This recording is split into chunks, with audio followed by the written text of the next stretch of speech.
lebih fokus pada wacana. Apa itu wacana? Jadi kita tuh memperbanyak terbitan-terbitan di awal-awal. Mungkin sekitar 7 tahun KPA berdiri sejak 94 sampai dengan 7 tahun, kita tuh banyak menerbitkan apa itu RA. Jadi meradikalisasi masyarakat. Karena kan berbicara isu RA itu berbicara isu yang mungkin belum familiar. Apa sih RA? Kenapa harus ngomongin tanah? Tanah itu kan urusan masing-masing. Nah, mungkin lebih banyak ke situ gitu kan. Jadi memang 7 tahun di awal kita tuh lebih banyak membuat cetakan gitu. Makanya dulu itu KPA dipelesetkan konsorsium penerbitan agraria di awal-awal gitu. Nah, kemudian udah masuk 7 tahun kemudian baru KPA masuk ke praktik-praktiknya, ngobrolin organisir, memperkuat. Tapi di awal tuh KPA juga masih berbasiskan kasus per kasus. Jadi di Jawa Timur ada kasus, lari ke Jawa Timur, nanti di Jawa Barat lari ke Jawa Barat. Nah, sekarang sudah tidak begitu Bapak Ibu. Jadi KPA sistemnya itu mengkonsolidasikan. Jadi mana nih yang konflik sama Perhutani dijadikan satu, konflik sama XHGU swasta dijadikan satu. Nah itu, jadi bukan lagi kasus per kasus. Karena itu akan sangat lambat dan juga kekuatan kita nggak sebesar itu, gitu. Jadi sekarang KPA lebih pada titik ini Bapak Ibu. Kemudian berbicara keanggotaannya KPA. Nah, KPA ini tersebar di 30 lebih provinsi, tapi hari ini yang memiliki KPA wilayah baru 12 provinsi KPA wilayah. Kalau untuk keanggotaan ada 30 lebih. Kalau keanggotaan aktif di KPA itu hanya terdiri dari 2, organisasi rakyat dan juga NGO, begitu. Jadi organisasi rakyat itu terdiri dari serikat tani, serikat nelayan, masyarakat adat, kelompok pemuda, perempuan, miskin kota itu menjadi keanggotaannya KPA. Kemudian NGO seperti YAPI, kemudian teman-teman bina desa dan lain sebagainya itu juga menjadi keanggotaan KPA. Jadi tidak ada keanggotaan perseorangan, jadi harus berbentuk organisasi. Nah, hari ini keanggotaan KPA itu tersebar sebanyak 135 anggota kita. Dari serikat tani tadi sebutkan ya, serikat nelayan, organisasi masyarakat adat, perempuan dan lain sebagainya. Kemudian apa sih tujuan KPA itu berdiri? Jadi tidak kita berdiri tanpa tujuan ya Bapak Ibu. Nah di sini Bapak Ibu tentu mengetahui ya, tentu KPA per hari ini masih konsisten memperjuangkan hak-hak rakyat terutama terkait reforma agraria, hak atas tanah, hak kedaulatan Bapak Ibu semuanya, hak atas pesisir kelautan. Karena berbicara RA bukan hanya sebatas bias darat, tapi juga ada laut, masyarakat adat. Jadi hari ini kita sedang menggodok Bapak Ibu, bagaimana sih praktek RA di perkotaan, bagaimana sih praktek RA di nelayan dan juga pesisir, bagaimana praktek reforma agraria pada masyarakat adat.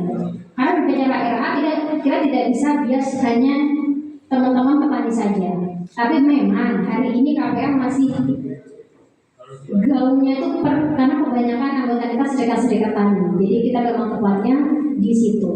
Tetapi kita tidak hanya berhenti, kita terus mengembangkan diri kita. Makanya besok kita juga ke Juwana, ke Jatisawar untuk memperkuat juga teman-teman di pesisir kelautan seperti itu. Lanjut Mas. Ya, strategi KPA. Nah, bagaimana sih strategi KPA untuk mewujudkan RA? Bagaimana KPA bisa konsisten sampai dengan hari ini ketika sekarang itu kan banyak isu ya Bapak Ibu ya. Nggak cuma ngomongin RA, tapi ada isu lingkungan, isu karbon, isu energi terbarukan, tapi KPA tetap konsisten ngomongin soal reforma agraria. Jadi kita nggak beda-beda isu, tetap satu isu itu saja. Karena apa? KPA itu mengusung namanya reforma agraria atas inisiatif rakyat. Kalau bahasa kerennya itu ARBL, Agrarian Reform by Leverage. Jadi di mana RA ini didongkrak oleh kawan-kawan serikat dari bawah. Jadi kita pengen visi misinya KPA tuh yang ngomongin RA bukan KPA-nya loh, tapi teman-teman serikatnya. Jadi seperti hari ini itu juga luar biasa, Bapak Ibu sudah sadar untuk pendidikan. Pengen tahu apa itu reforma agraria, pengen tahu apa itu kerja-kerja KPA, kerja-kerja YAPI. Karena apa? Bapak Ibu tidak hanya sekedar YAPI sama KPA yang bergerak, tapi Bapak Ibu juga sebagai penggeraknya langsung. Makanya kita menamakan Agrarian Reform by Leverage atau reforma agraria yang diinisiatif oleh rakyat itu sendiri. Jadi usaha perubahan struktur penguasaan tanah tertentu yang diprakarsai oleh petani yang harus terorganisir. Tadi Lepur menyampaikan, kemudian Mas Adi pun juga menyampaikan bagaimana petani yang solid, serikat petani yang baik itu penting. Kita tidak akan berhasil advokasi, berhasil memperkuat gagasan kampanye kalau OR-nya nggak kuat, Bapak Ibu. Semalam ada yang diskusi juga pas saya datang, bagaimana kondisi serikat tani di sini, di Kurangpari, kemudian di Wali SHL, katanya kurang solid, kurang aktif. Nah itu kan juga menjadi PR yang harus kita perbaiki secara bersama-sama, gitu. Karena nggak mungkin yang berjuang hanya ketuanya saja, hanya sekretarisnya atau hanya pengurus, tapi semua dari jadi bagian organisasi itu harus bahu membahu, Bapak Ibu. Kemudian bagaimana mewujudkannya, Bapak Ibu? Memang yang pertama kita harus terorganisir, harus paham. Kita tuh senasib loh di sini, gitu. Jadi tanah, Bapak Ibu butuh tanah kan? Butuh tanah nggak? Buat nyekolahin anak, buat nanti masa depan anak butuh tanah nggak? Butuh. Jadi itu yang harus disamakan dulu, Bapak Ibu. Persepsi kita. Teman-teman pemuda di sini juga jangan dinilai nggak butuh tanah, walaupun teman-teman lebih banyak ke kota ya, lebih jauh dari pedesaan, isu-isu desa dan sebagainya. Kawan-kawan kalau isu di desa ini belum selesai, itu akan berimbas ke kawan-kawan mahasiswa. UKT bayar kuliah sekarang mahal, bener nggak? Banyak nunggak sekarang, birokrasi kampus sulit. Karena apa? Yaitu konflik agraria struktural, Bapak Ibu. Di desa pun belum selesai. Alih-alih mereka mau jadi mahasiswa, mau sekolah, pasti mereka kebanyakan akan kerja ke luar negeri, ke kota, yang alih-alih juga gajinya itu sangat rendah, sangat sedikit. Tapi mau nggak mau gimana, Bapak Ibu? Karena di desa mereka nggak punya tanah. Kenapa banyak perempuan ke luar negeri? Banyak jadi TKI, TKW. Kenapa? Karena mereka nggak punya jaminan yang kuat di desanya. Punya tanah mau digarap juga anggotanya nggak aktif. Jadi mau diproduktifkan nanti ada kriminalisasi, ada intimidasi. Pasti kan banyak Pak Bu ya kelompok dari luar yang mungkin nggak suka dengan kelompok Bapak Ibu yang mempertahankan tanahnya. Nah disitulah yang harus benar-benar kita perkuat. Bukan hanya sekedar jargon kita memperkuat OR, memperkuat serikat tani, kelompok tani itu bukan sekedar jargon, tapi memang harus dijalankan, Bapak Ibu. Karena itu fondasi utama kita menjalankan reforma agraria. Jadi kita harus memperbanyak sekutu. Katakanlah kalau sekarang baru 25, bagaimana itu bisa melipat gandakan kekuatan Bapak Ibu. Sapu lidi kalau cuma satu buat nyapu, bisa nggak? 10 biji bisa nggak? Kurang. Kotak kata bapaknya tadi, coklat. Nah jadi bagaimana kita bisa memperbanyak keanggotaan tapi juga disolidkan, bukan hanya banyak tapi nggak solid. Nah itu yang poin penting yang ingin kita sampaikan. Jadi poin pertama kita kalau berbicara KPA, kita tuh pasti ingin serikat-serikat itu paham dulu kenapa mereka berjuang. Jangan sampai ketuanya itu karena punya power ya, misalnya ketua sekretaris bendahara karena dirasa kayak teromong, kayak gue suka mempengaruhi kades. Tapi kita sebagai anggota juga harus paham kenapa kita ikut terlibat dalam organisasi. Kenapa kita berjuang? Jadi nanti ketika kita menjelaskan ke teman yang ingin diajak atau ke anak-anak kita itu enak menjelaskannya. Ya karena tanah ini sebuah penghormatan, simbol perjuangan kita, masa depan anak-anak kita. Nah kalau itu nggak diturunkan, nggak dijelaskan dengan baik, nah itu menjadi masalah ke depannya di Bapak Ibu. Jadi ini pendeknya petani itu harus bersatu, nggak boleh cakar-cakaran sendiri. Banyak nggak yang terjadi masalah internal? Banyak. Sesama pengurus saling nggak percaya. Nah itu Bapak Ibu yang harus diminimalisir. Jadi ketika ada permasalahan mulai muncul isu itu harus segera dirapatkan. Ada rapat rutin? Ada. Berjalan? Jalan. Dereng. Jalan apa dereng? Jalan. Berapa orang yang hadir? Satu kelompok. Semuanya hadir Bu? 70. Anggotanya 25 yang hadir 70. Alhamdulillah. Bagus Bu, bagus. Ya. Iya, itu yang 40 dari mana ya Pak?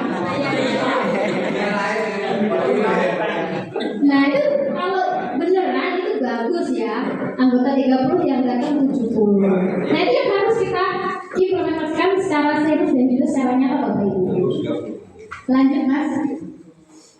Nah, berbicara soal advokasi KPA selama ini, kenapa KPA bisa dibicarakan, bisa dikatakan bahwa kita itu bisa berhasil menjalankan reforma agraria dan konsisten? Yang pertama, advokasi KPA itu fokusnya ke apa sih sekarang ya? Ini sekarang. Kalau kemarin tentu beda konteks.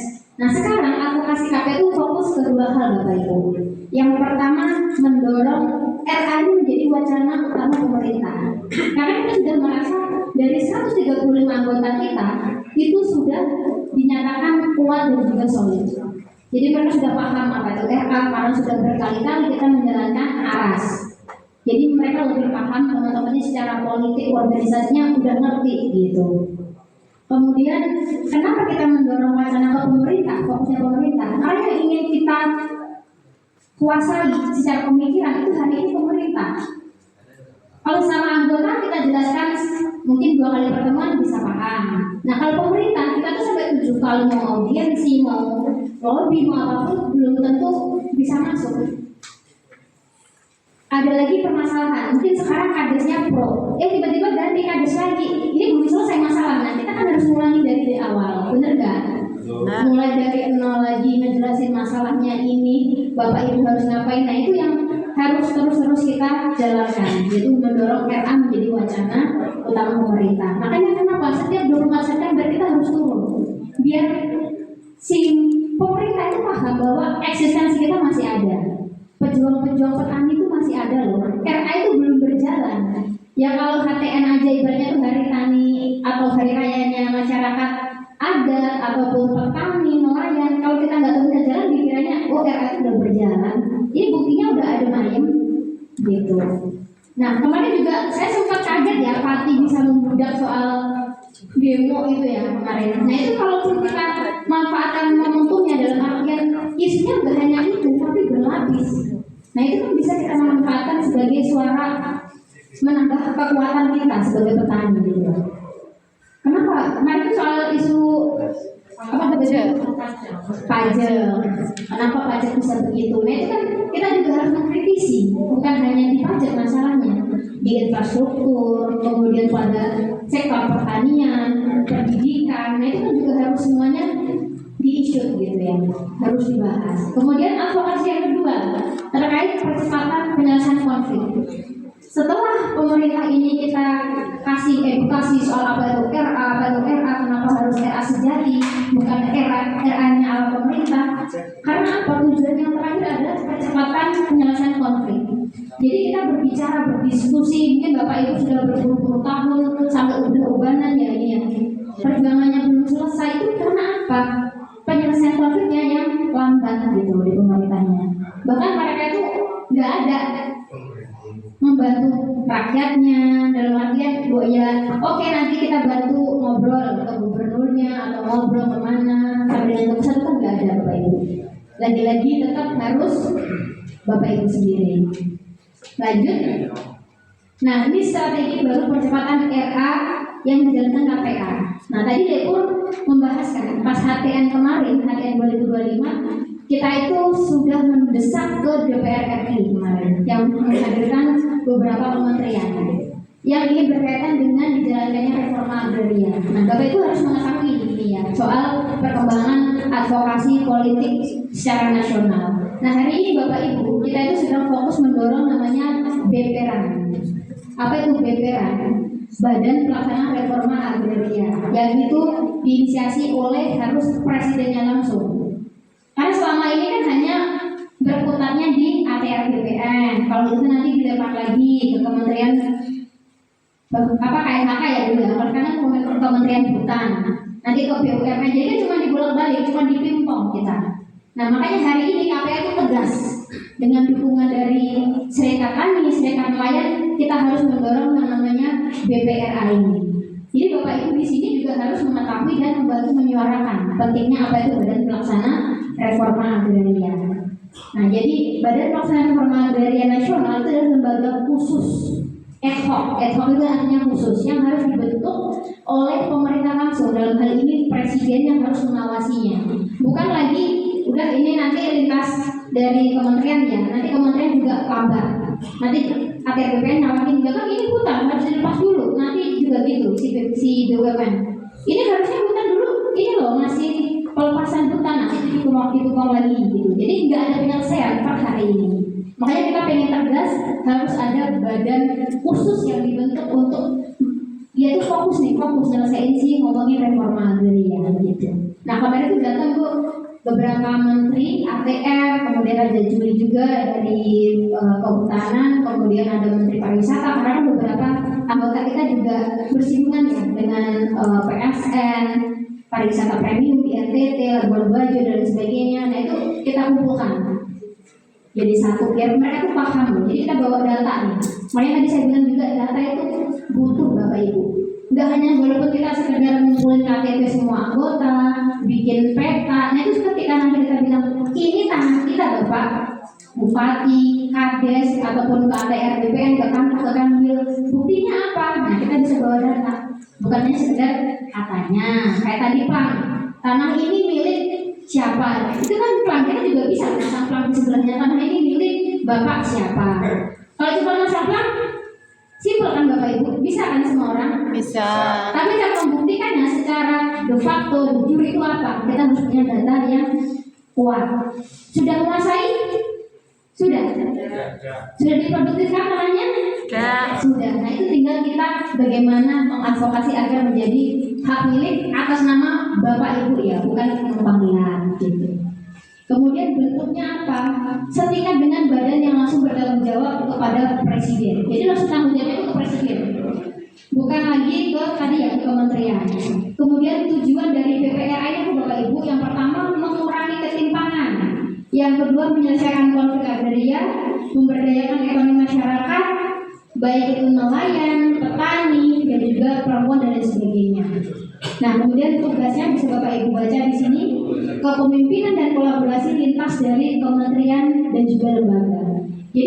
Jadi satu, jadi ATR, BPN, kemudian